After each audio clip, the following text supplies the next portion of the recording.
Today we're changing the oil on a 2010 KTM 530 EXC. We're changing both the engine and transmission oil. Here's a video of some of the tools that you'll need. So we're going to drain the engine oil first. The engine oil bolt is on the left. The transmission drain bolt is on the right. We are just starting with the left drain bolt for the engine. So we're going to break that loose now. So we have the engine oil drain bolt here. It has a filter on it, as you can see. We want to inspect this, make sure there's no metal debris. There's an O-ring gasket on the end of it. We want to remove that, and we want to clean this thoroughly before reinstallation. Okay, per the service manual, we are going to start draining the transmission drain bolt. So there's one that is on the right side under here, which we just showed, but there's also a second one on the left side of the engine just under the shifter. It is a 13 millimeter. We're just going to take that off.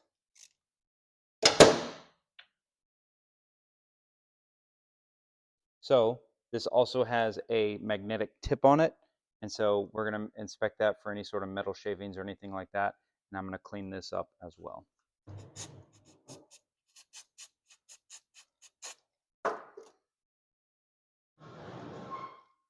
Okay, so we have the transmission oil draining on the left side of the motor.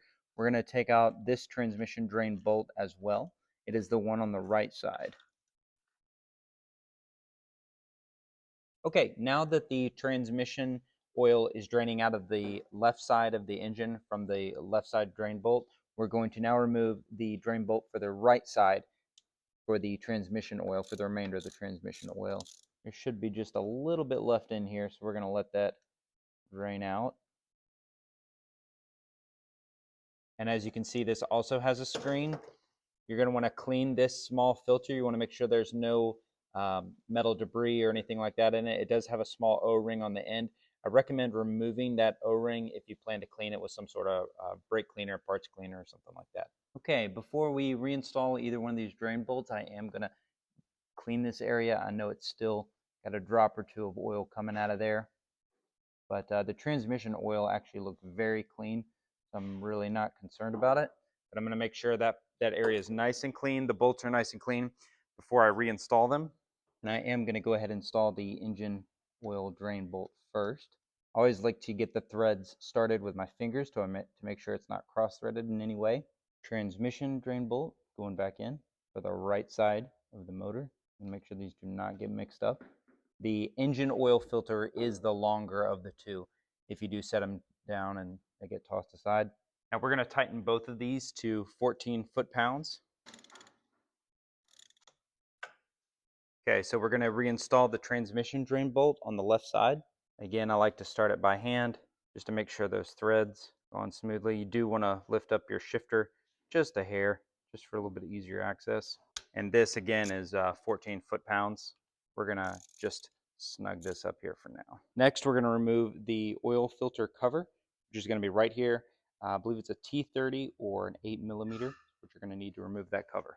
Okay, once the oil filter cover is off, you're going to want to clean this up. And I'm just going to do that while it's draining. If you're going to use brake cleaner, make sure you use gloves. And you want to inspect this O-ring here as well. I believe we're going to replace this one, but if there's any sort of cracking or anything, you want to go ahead and replace it. KTM does make a tool to remove the oil filter here. It's a great tool, fantastic tool. I don't have it, so we're just going to use some needle nose just to pull it out just like that. Easy as that. Okay, next step is a little bit unusual. After we let this drain, we actually have to let the bike lay down on the right side of the bike. Okay, so we need to pre-charge the oil filter housing. So we're going to fill this up about a third of the way. For this, we're using Valvoline 10W40 motorcycle full synthetic 4-stroke oil. After pre-filling the oil filter housing about a third of the way, you also want to pre-fill the oil filter itself. And we actually overfilled the housing itself. So we're just going to have a big mess here to clean up here in a few minutes. But we didn't underfill it, and we're going to check all those later. Once the oil filter is pre-charged, the housing has a third of the capacity filled. We can put our cover back on. Definitely recommend starting this by hand. KTM calls for 5 foot-pounds for the oil filter housing. So we're just going to gently just snug it up with this small screwdriver here before we clean up that area. Again, we overfilled that housing just a little bit too quickly. Now we just need to get the bike back upright again.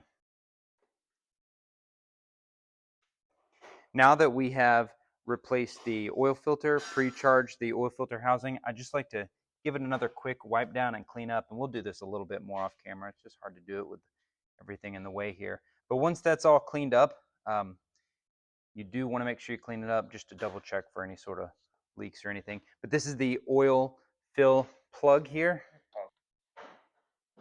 The engine oil capacity is 600 milliliters. So as you're filling the oil filter housing, you just want to add that to the equation when you go to fill it from here.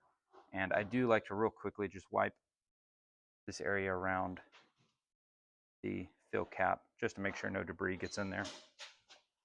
So,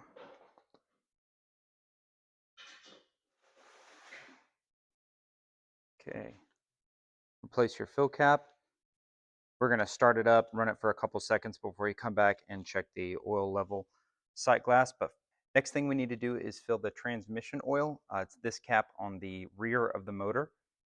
And the service manual calls for, I believe it's 950 milliliters, so almost a full quart. Again, same thing, we're just going to clean up this area real nicely. Want to make sure we don't have any debris falling in there.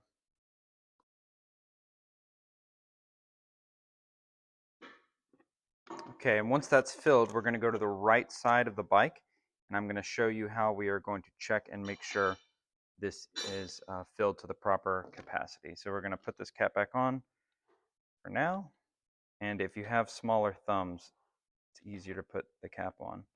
So this is how you check the transmission oil level. There's a bolt right here, right above the brake pedal, and you're going to take this bolt out.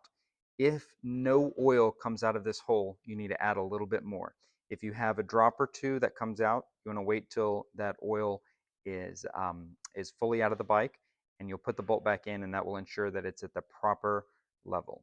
You want to do this while the bike itself is properly level as well. Don't want to do it on the kickstand. So we had just a little bit too much oil there. You can see most of it came out already. It does not take terribly long, but I'm just going to clean this up. And once that stops dripping, I'll know I'll have the perfect amount of oil in the transmission. The torque spec for this is like 7 foot-pounds or something real low. So we're just going to snug it up with a screwdriver today.